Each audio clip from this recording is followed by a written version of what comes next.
Chapter 1. The Storm Within. The wind howled through the narrow streets of Havenbrook, its fierce gusts rattling the windows of Emily's small apartment. At 25, Emily stood alone by the foggy pane, her reflection a ghostly outline against the tempestuous darkness outside. The storm mirrored the turmoil within her heart, a perfect metaphor for the chaos that had become her life. Emily wrapped her arms around herself, seeking warmth in the chill that seemed to seep through the very walls. Her gaze drifted to the framed photograph on the side table, a snapshot of happier times with her mother, both of them smiling brightly on a sunny beach. The contrast between that moment and her current reality was stark and painful. "Oh, Mom," Emily whispered, her voice barely audible above the storm's rage. "I wish you were here. I wish things were different." But wishes couldn't change the fact that her mother lay in a hospital bed across town, battling a chronic illness that seemed to worsen with each passing day. Emily's heart ached with the weight of helplessness, knowing that no amount of hoping or praying seemed to make a difference. Lightning flashed, illuminating the room for a brief moment. In that flash, Emily caught sight of the pile of bills on her kitchen counter, a constant reminder of the mounting financial pressure. Her part-time job at the local cafe barely covered her rent, let alone her mother's medical expenses. The burden of it all threatened to crush her spirit entirely. Emily moved away from the window, her feet carrying her to the small kitchenette. She filled the kettle with water, the simple act of making tea a futile attempt at comfort. As she waited for the water to boil, her eyes fell on the Bible tucked away on a shelf, gathering dust. It had been her mother's, a gift from years ago that Emily had never quite known what to do with. "Where are you?" Emily murmured, her words directed at a God she wasn't sure she believed in anymore. "If you're really there, why is this happening? Why does it feel like I'm drowning?"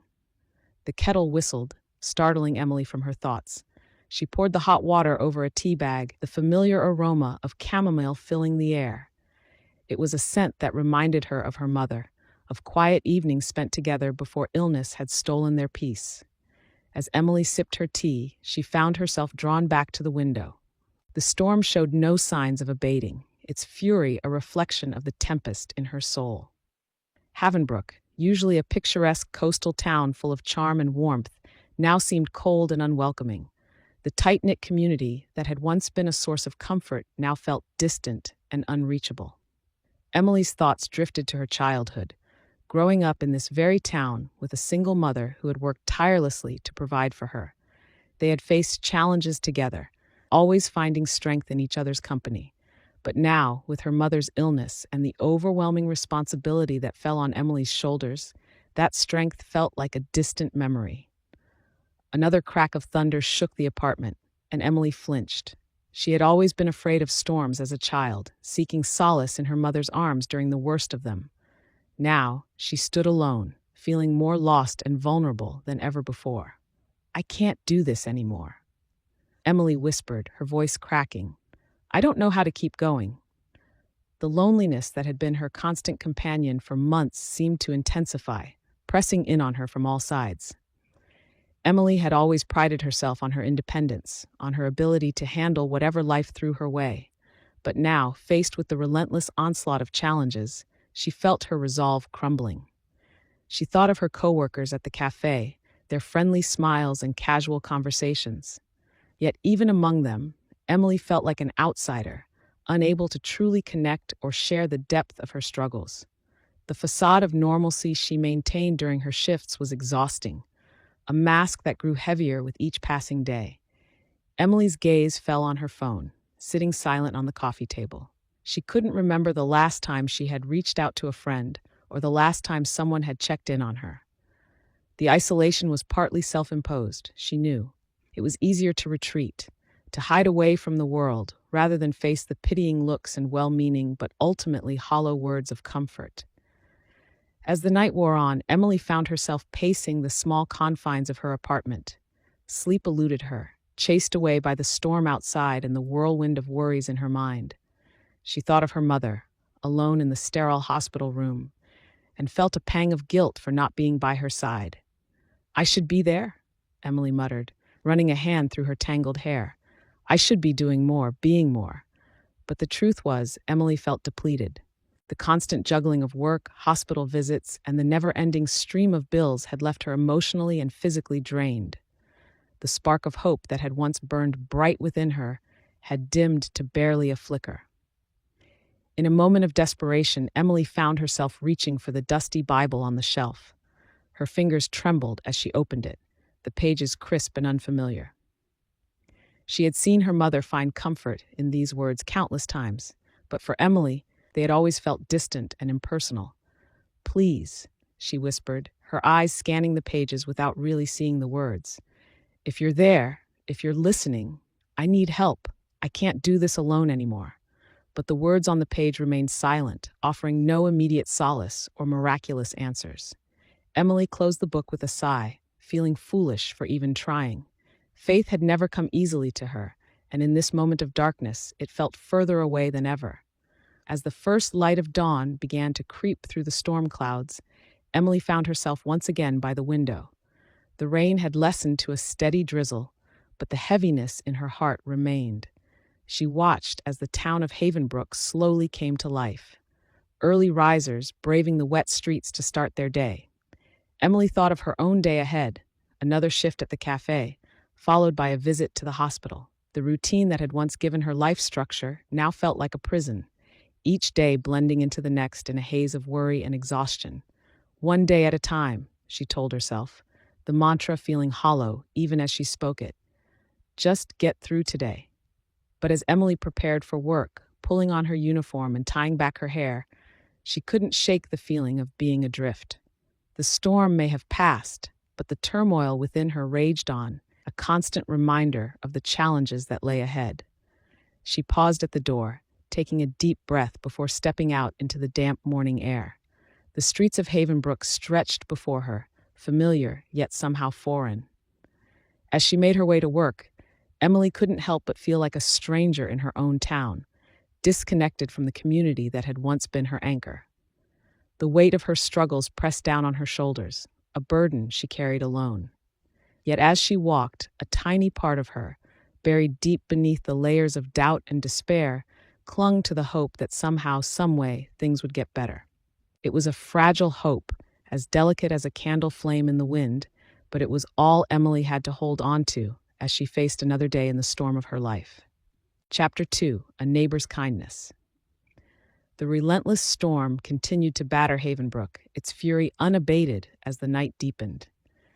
Emily sat curled up on her worn sofa, a thin blanket wrapped around her shoulders, her eyes fixed on the raindrops racing down the window pane. The loneliness that had taken root in her heart seemed to grow with each passing moment, threatening to consume her entirely. A sudden knock at the door startled Emily from her melancholy reverie. She hesitated, wondering who would venture out in such treacherous weather. Curiosity finally won out, and she shuffled to the door, opening it to reveal Mrs. Turner, her elderly neighbor, standing on the threshold with a covered pot in her hands. "Mrs. Turner?" Emily exclaimed, surprised. "What are you doing out in this weather?" The older woman's kind eyes crinkled as she smiled. "I thought you might need some company, dear, and I've brought some homemade soup to warm you up." Emily felt a twinge of guilt as she ushered Mrs. Turner inside. She had been so wrapped up in her own troubles that she hadn't given much thought to her neighbors lately. "You didn't have to do that," she murmured, taking the pot from Mrs. Turner's hands. "Nonsense," Mrs. Turner replied, her voice warm and comforting. "That's what neighbors are for." As Emily busied herself in the kitchen, ladling the fragrant soup into bowls, she couldn't help but feel a small spark of warmth in her chest. It had been so long since anyone had shown her such simple kindness.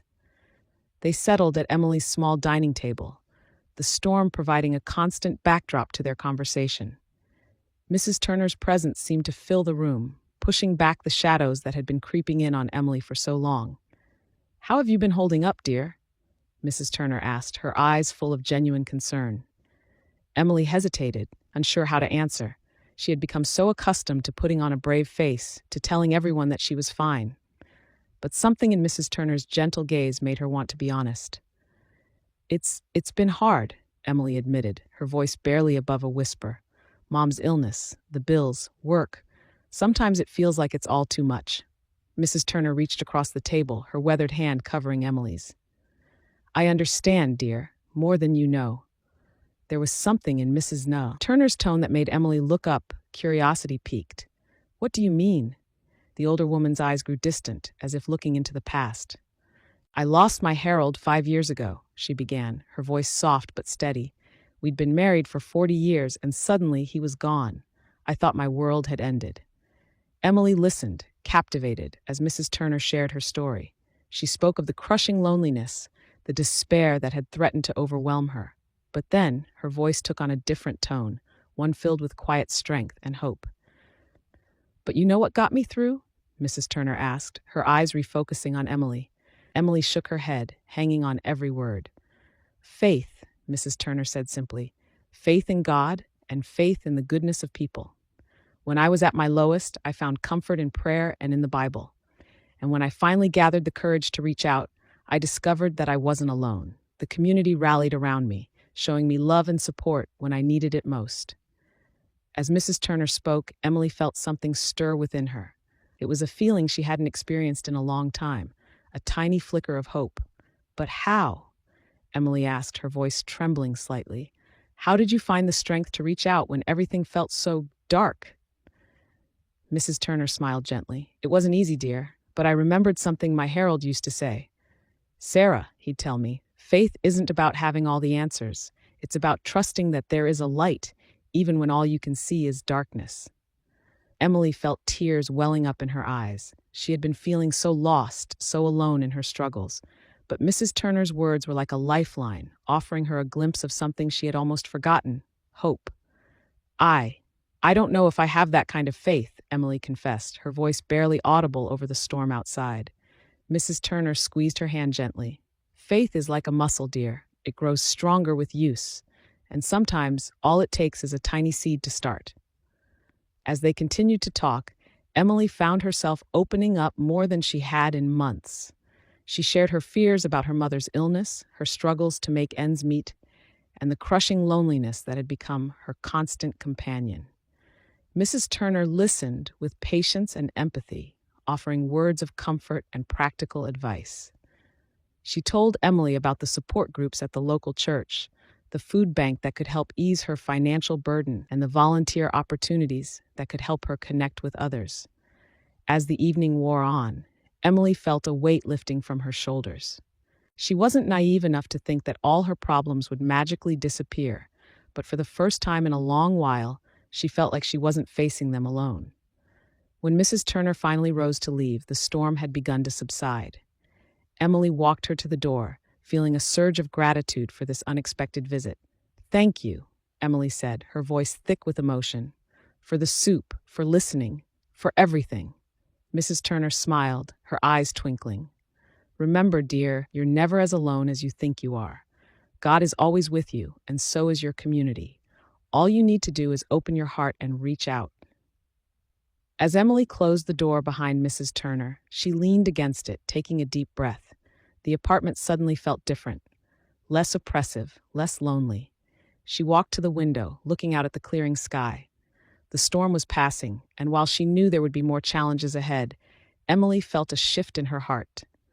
Mrs. Turner's words echoed in her mind. Faith isn't about having all the answers. It's about trusting that there is a light, even when all you can see is darkness. For the first time in months, Emily felt a glimmer of that light. It was small, fragile, but it was there.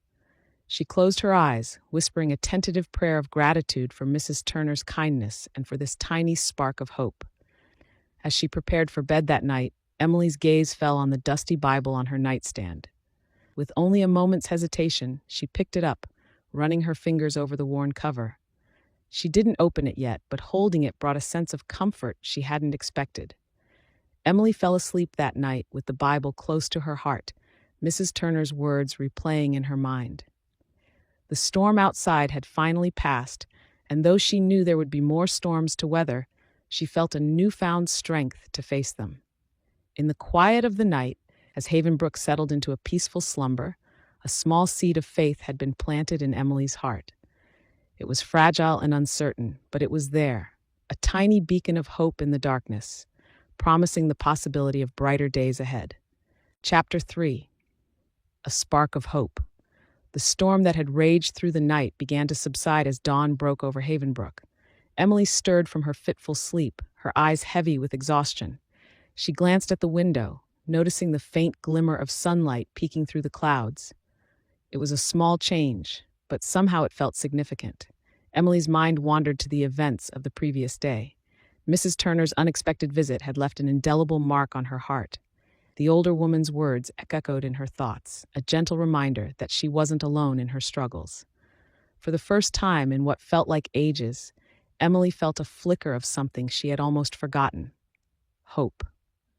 As she went about her morning routine, Emily found herself drawn to the bookshelf in the living room. Her fingers traced the spine of her mother's old Bible, a book that had gathered dust over the years. With a mixture of curiosity and trepidation, she pulled it from the shelf. The leather-bound book felt heavy in her hands, weighted with memories and unspoken prayers.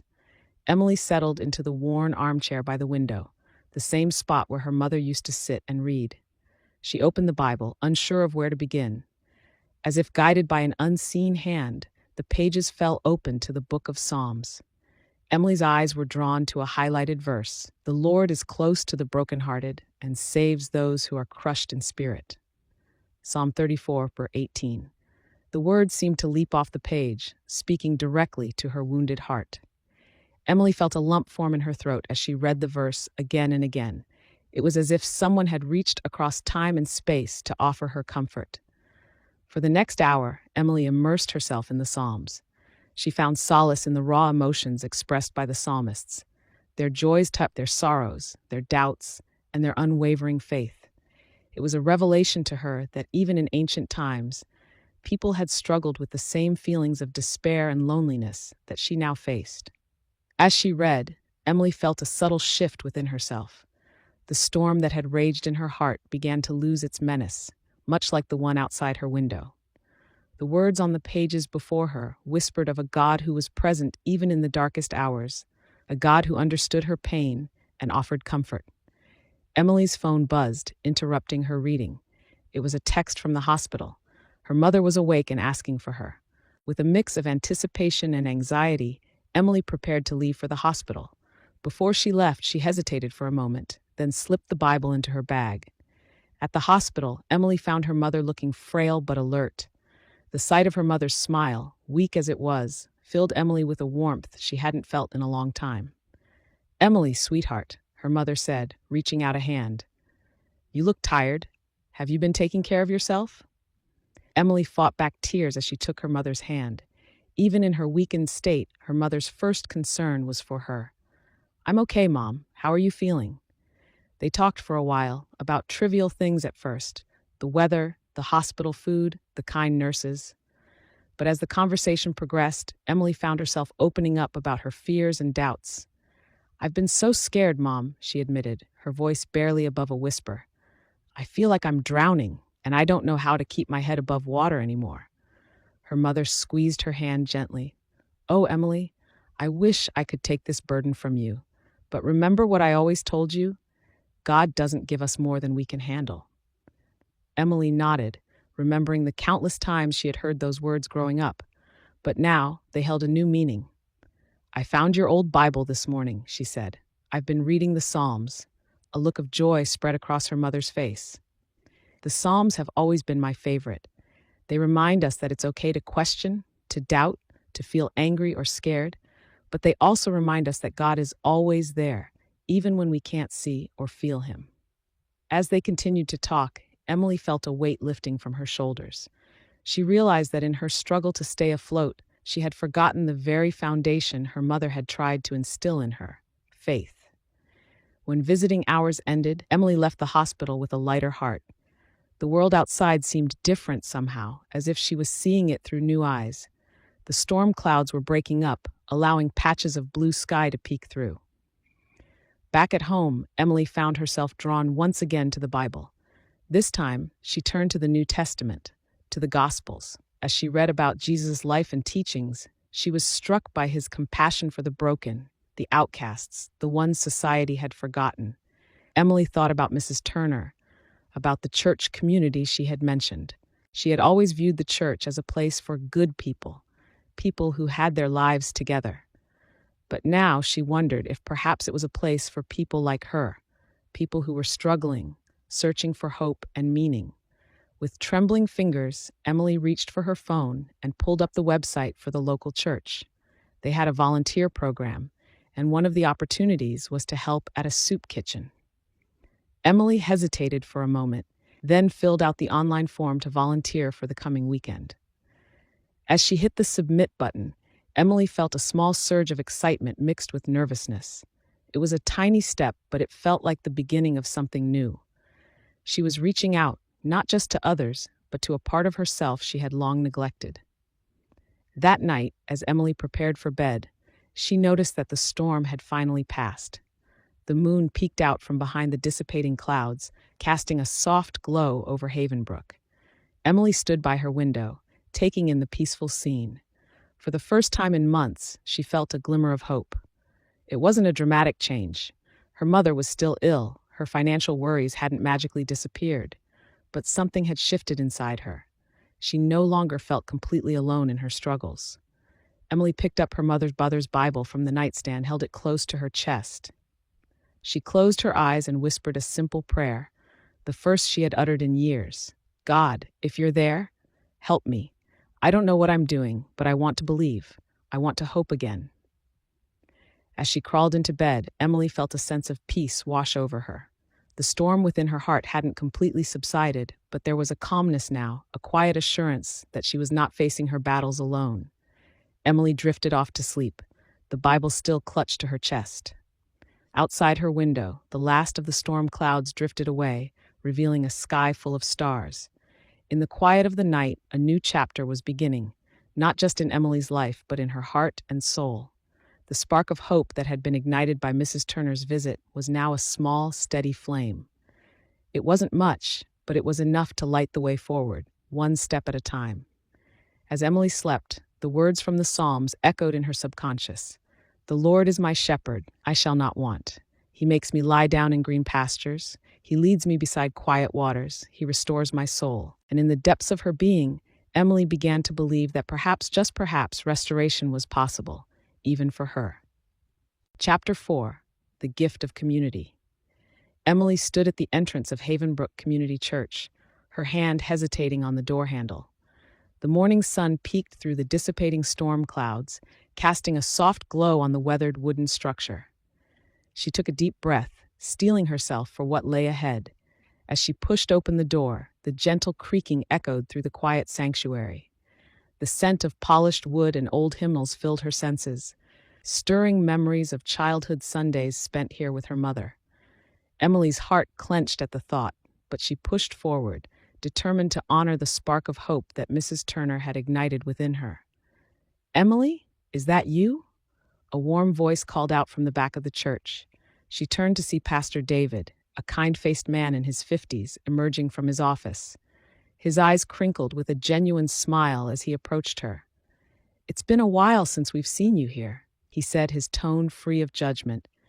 "How can I help you today?" Emily twisted her hands nervously. I was wondering if there might be any volunteer opportunities available. I feel like I need to connect somehow." Pastor David's face lit up. "Of course. We always welcome helping hands. In fact, we're preparing for our monthly community dinner tonight. Would you like to help with that?" Relief washed over Emily. This was exactly what she needed, a chance to be useful, to focus on something beyond her own troubles. "Yes, I'd love to," she replied, managing a small smile. The pastor led her to the church's bustling kitchen, where a group of volunteers was already hard at work. The air was thick with the aroma of simmering stews and freshly baked bread. Emily felt a twinge of anxiety as she surveyed the unfamiliar faces, but she took a deep breath and stepped forward. A woman in her 40s with flour-dusted hands approached her. "Hello there, I'm Sarah. Are you here to help?" Emily nodded, introducing herself. Sarah's warm smile immediately put her at ease. "Wonderful. We could use an extra pair of hands with the desserts. How are you with pies?" As Emily tied on an apron and began working alongside Sarah, the kitchen's cheerful bustle enveloped her. The rhythmic chopping of vegetables, the clatter of pots and pans, and the hum of friendly conversation created a soothing symphony that slowly began to melt away the ice of isolation that had encased her heart. While they worked, Sarah shared stories about her own life, her struggles as a single mother, her battle with depression, and how the church community had become her lifeline. Emily found herself opening up in return, sharing snippets of her own challenges. "It's not easy, is it?" Sarah said softly, placing a comforting hand on Emily's arm. "But you're not alone, dear. We're all carrying our own burdens, but we're stronger when we carry them together." Emily felt a lump form in her throat, touched by Sarah's kindness and the truth in her words. For the first time in months, she felt a genuine connection with someone other than her mother or Mrs. Turner.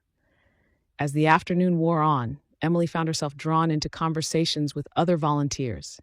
There was Tom, a retired veteran, who spoke of finding purpose through service after losing his wife, and Maria, a young college student who balanced her studies with caring for her aging grandparents.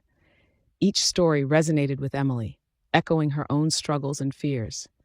Yet, there was something else in these tales, a resilience, a quiet strength that seemed to stem from their faith and their connection to this community.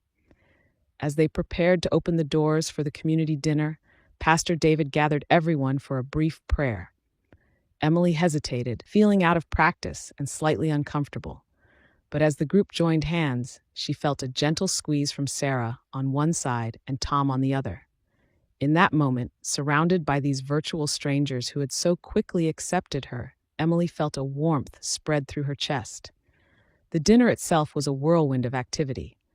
Emily found herself serving food, refilling drinks, and engaging in conversations with community members from all walks of life. She met elderly couples who shared wisdom gained from decades of marriage, single parents juggling multiple jobs, and teenagers volunteering as part of their school programs. One interaction in particular stood out to Emily. As she was clearing a table, she noticed an older woman sitting alone, her eyes red-rimmed and distant. Something in the woman's expression mirrored Emily's own feelings of loneliness and despair. Taking a deep breath, Emily approached her. "Excuse me, would you like some company?" The woman looked up, startled, then nodded with a grateful smile. "That would be lovely, dear. I'm Margaret." As Emily sat down, Margaret began to share her story. She had recently lost her husband of 50 years and was struggling to find her footing in a world that suddenly seemed too large and empty. "I know it's silly," Margaret said, wiping away a tear, "but sometimes I feel like I'm the only one who's ever felt this lost." Emily felt her own eyes welling up. "It's not silly at all," she said softly. "I've been feeling the same way lately. My mom's sick, and I've been so focused on taking care of her that I've lost touch with everything else. I've felt so alone." Margaret reached out and clasped Emily's hand. "Oh, my dear, it's a heavy burden you're carrying. But you know what? You're here now. You're reaching out. That's the first step, and it's a brave one." As they continued to talk, Emily felt something shift within her. She had come here hoping to help others, but in doing so, she was finding healing for herself. The act of listening to Margaret, of sharing her own fears and hopes, was like a balm to her wounded spirit. As the evening wound down and the last of the guests departed, Emily found herself surrounded by her fellow volunteers. The kitchen was a mess of dirty dishes and leftover food, but there was a palpable sense of satisfaction and camaraderie in the air. "Thank you all for your hard work tonight," Pastor David said, addressing the group. "You've not only provided a meal, but you've also offered fellowship and hope to many in our community who are struggling." As the pastor spoke, Emily caught Sarah's eye. The older woman gave her a warm smile and a subtle nod, as if to say, "You belong here." For the first time in months, Emily felt a sense of purpose and belonging. The weight of her mother's illness and their financial struggles hadn't magically disappeared, but it felt more manageable now. She wasn't alone in her struggles. There were others who understood, who cared, who were willing to stand beside her. As she helped with the final cleanup, Emily overheard Tom and Maria discussing plans for the church's upcoming outreach programs. Without hesitation, she found herself stepping forward.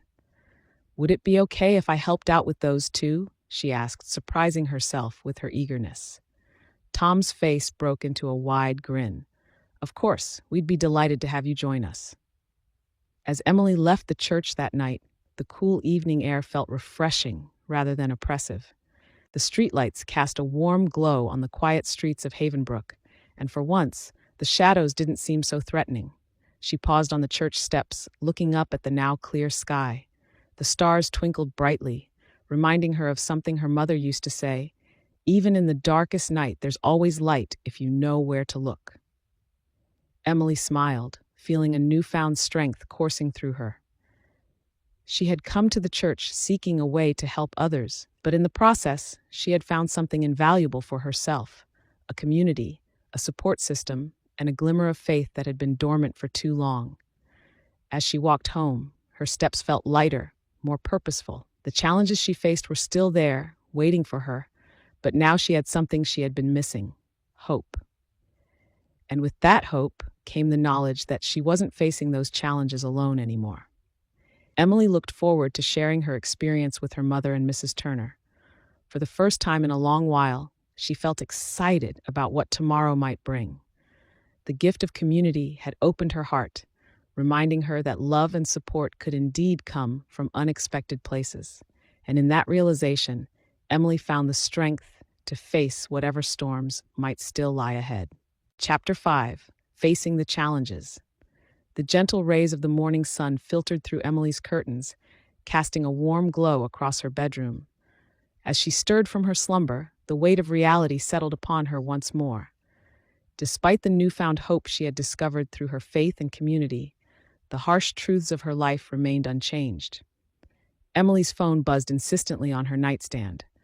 With a heavy heart, she reached for it, already anticipating bad news. Her fears were confirmed as she read the text from her mother's doctor. The latest test results had come back, and they weren't promising. Her mother's condition had taken a turn for the worse, and they needed to discuss treatment options urgently. Closing her eyes, Emily took a deep breath, willing herself to stay calm. She thought back to the words Mrs. Turner had shared with her about finding strength and faith during life's darkest moments. With trembling hands, she reached for the Bible on her nightstand, the same one she had rediscovered just days ago. "God, give me strength," she whispered, her voice barely audible in the quiet room. "I can't do this alone." As she flipped through the pages, her eyes fell upon a verse in Psalms. "The Lord is close to the brokenhearted and saves those who are crushed in spirit." The words resonated deeply within her, providing a small measure of comfort amidst the storm of emotions threatening to overwhelm her. With renewed determination, Emily got dressed and prepared for the day ahead. She had a shift at the cafe before visiting her mother at the hospital, and she couldn't afford to miss work, especially now with the mounting medical bills. The cafe was bustling with the morning rush when Emily arrived. As she tied her apron and stepped behind the counter, she noticed Mrs. Turner seated at a corner table, sipping her usual chamomile tea. Their eyes met, and Mrs. Turner offered a warm smile that seemed to say, "I'm here if you need me." Throughout her shift, Emily found herself drawing strength from that simple gesture. She moved through her tasks with a quiet determination, her mind constantly drifting to her mother and the challenges that lay ahead. As the rush died down, Emily took a moment to approach Mrs. Turner's table. "Good morning, Mrs. Turner," she said, her voice betraying a hint of the turmoil within. Mrs. Turner looked up, her kind eyes filled with concern. "Emily, dear, is everything all right?" Emily hesitated, then shook her head. "My mother, her condition has worsened. I'm not sure what to do."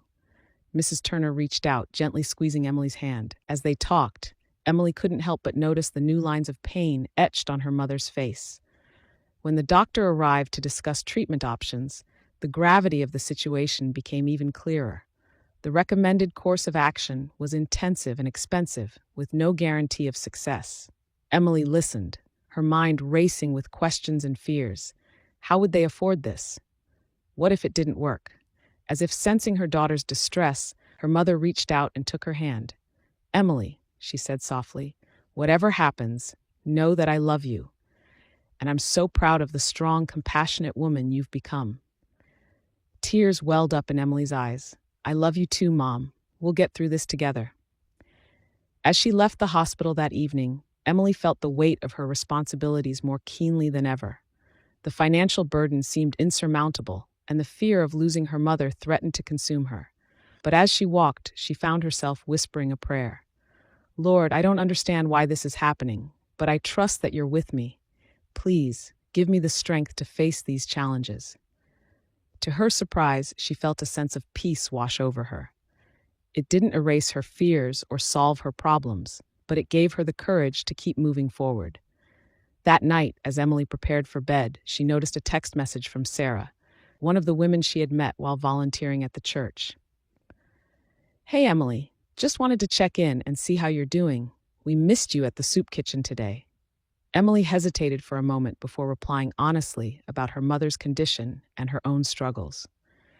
Within minutes, her phone was buzzing with messages of support and offers of help from various members of the church community. Overwhelmed by their kindness, Emily found herself reaching for her mother's Bible once again. As she opened it, a small piece of paper fluttered out. It was a handwritten note from her mother, tucked away years ago. My dearest Emily, remember that in our darkest hours, we are never truly alone. God is with us, and He often shows His love through the kindness of others. Stay strong, have faith, and know that you are deeply loved. Love, Mom. Clutching the note to her chest, Emily felt a renewed sense of determination. The challenges ahead were daunting, but she was not facing them alone. With her faith, her community, and the love of her mother to guide her, she would find the strength to weather this storm. As she drifted off to sleep, Emily's last thoughts were of gratitude for Mrs. Turner's wisdom, for Pastor David's support, for the kindness of her church community, and for the enduring love of her mother. In the face of her greatest challenges, she had discovered a wellspring of hope and resilience she never knew she possessed. Tomorrow would bring its own set of difficulties, but Emily was ready to face them. With each trial, her faith grew stronger, her connections deeper, and her spirit more resilient. The storm might rage on, but she was no longer afraid of the thunder. Chapter 6: The Calm After the Storm. As the first rays of dawn pierced through the dissipating clouds, Emily stood by her bedroom window, her eyes fixed on the horizon. The fierce storm that had battered Havenbrook for days had finally subsided, leaving behind a world washed clean and renewed. The air was crisp and fresh, carrying the scent of rain-soaked earth and sea salt. Emily took a deep breath, feeling a profound sense of peace settle over her. The tumultuous journey of the past few months had transformed her, much like the storm had reshaped the landscape outside. She gazed at the peaceful sunrise, its soft hues of pink and gold painting the sky, and felt a surge of gratitude wash over her.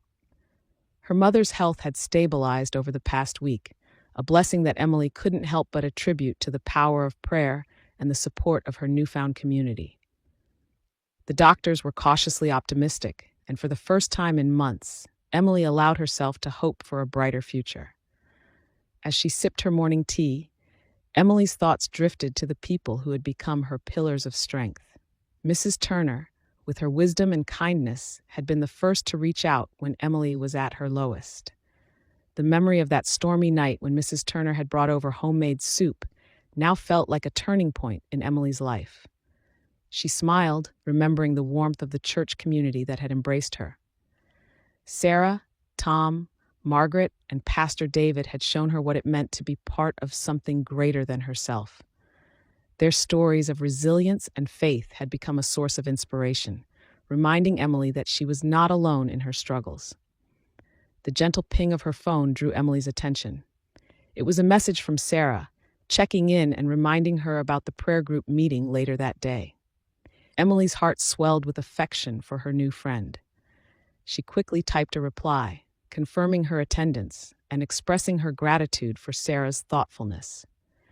As she prepared to leave for work, Emily caught sight of her reflection in the mirror. The face that looked back at her was different from the one she had seen just a few months ago. The dark circles under her eyes had faded, replaced by a quiet strength that shone from within. The lines of worry that had once creased her forehead had softened, giving way to a serene expression that spoke of hard-won peace. Emily touched her cheek, tracing the faint worry lines that remained. These were her scars, she realized, not marks of defeat, but symbols of the battles she had fought and overcome.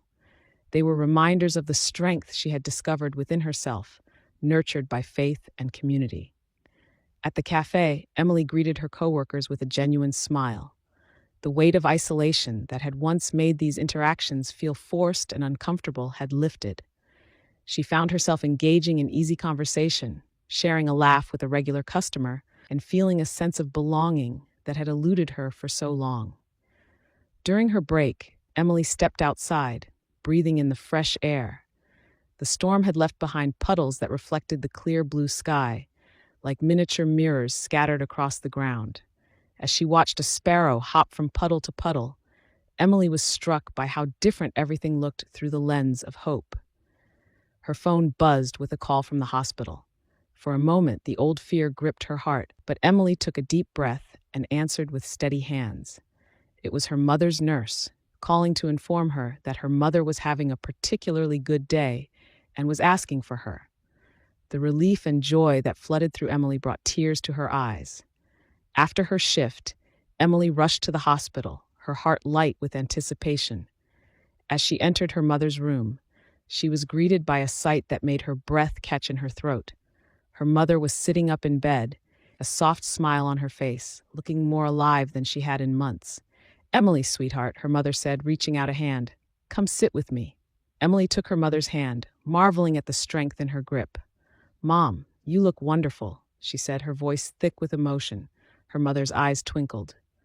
"I feel wonderful, Emily. And do you know why?" She didn't wait for an answer. "It's because of you, your strength, your faith. It's been my lifeline." Emily felt tears welling up in her eyes. "Oh, Mom," she whispered, "I thought I was going to lose you. I was so scared." Her mother squeezed her hand. "I know, sweetheart, but look at us now. We've weathered the storm together and we're still here." They spent the afternoon talking, sharing stories and laughter in a way they hadn't been able to for months. As the sun began to set, painting the hospital room in warm hues, Emily realized that this moment of joy and connection was a gift, one that she might have missed if she had remained trapped in her despair. Later that evening, as Emily walked home from the prayer group meeting, she found herself taking a detour to the beach. The sea was calm, a stark contrast to the raging waves of a few days ago. She slipped off her shoes and let the cool sand cushion her feet as she walked along the shoreline. The rhythmic sound of the waves lapping at the shore soothed her soul, and Emily found herself reflecting on the journey that had brought her to this moment. She thought about the fierce storm that had mirrored her internal turmoil, the kind neighbor who had brought a ray of hope into her darkest hour, the comfort she had found in the pages of her mother's Bible, and the strength she had drawn from her newfound community. As she walked, Emily noticed something glinting in the sand. Bending down, she picked up a small, smooth piece of sea glass. Its edges, once sharp and dangerous, had been worn smooth by the relentless waves. Emily turned it over in her palm, marveling at how something broken could be transformed into something beautiful. In that moment, Emily saw herself in that piece of sea glass. Life's storms had battered her, but they hadn't broken her. Instead, they had smoothed her rough edges, revealing a strength and beauty she hadn't known she possessed. With the sea glass clutched in her hand, Emily made her way home. As she approached her house, she saw Mrs. Turner tending to her garden in the fading light. The older woman looked up and waved, her face breaking into a warm smile. "Emily, dear, how are you this evening?" Mrs. Turner called out. Emily walked over to the fence separating their yards. "I'm doing well, Mrs. Turner. Really well, actually. I wanted to thank you again for everything you've done for me." Mrs. Turner's eyes softened.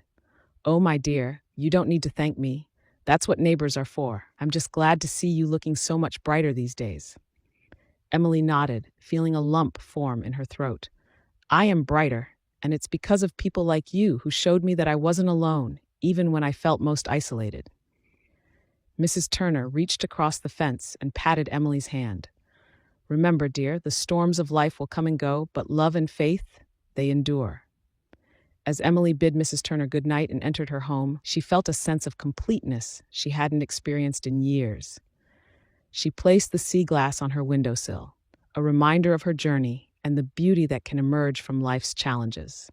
That night, as Emily prepared for bed, she picked up her Bible, finding comfort in its familiar weight. She opened it to the book of Psalms, her fingers tracing the verses that had become her anchor. Her eyes fell on Psalm 35. Weeping may endure for a night, but joy comes in the morning. Emily smiled, recognizing the truth of those words in her own life. She had endured her night of weeping, and now joy had indeed come with the morning. As she closed her eyes to sleep, Emily felt a deep sense of gratitude wash over her. She was not the same person she had been when the storm first hit Havenbrook. She was stronger, more resilient, and filled with a faith that could weather any storm. The challenges of life would undoubtedly continue. Her mother's health would have good days and bad. Financial pressures would ebb and flow, but Emily now faced them with a renewed spirit and the knowledge that she was never truly alone.